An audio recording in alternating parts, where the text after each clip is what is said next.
Banyak orang yang sering mempermasalahkan masalah, menganggap tidak ada masalah seberat yang dialaminya.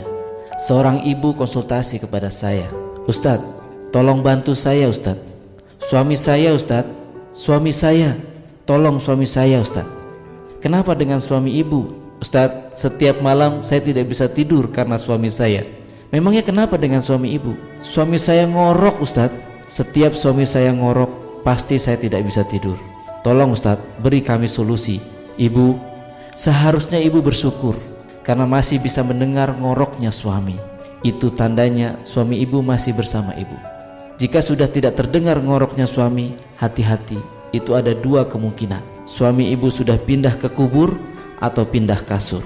Seminggu kemudian ibu tadi memberi kabar lagi, "Alhamdulillah Ustadz, masalah kami sudah selesai."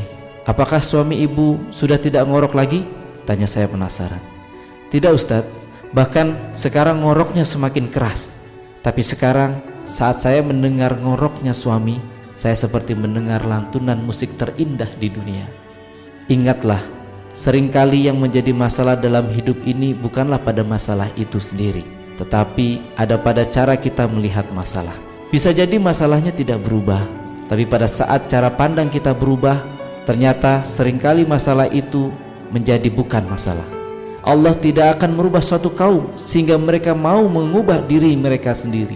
Dan yakinlah, Allah tidak akan memberi ujian melebihi kesanggupan hambanya, karena Allah menginginkan kebaikan bagi hambanya.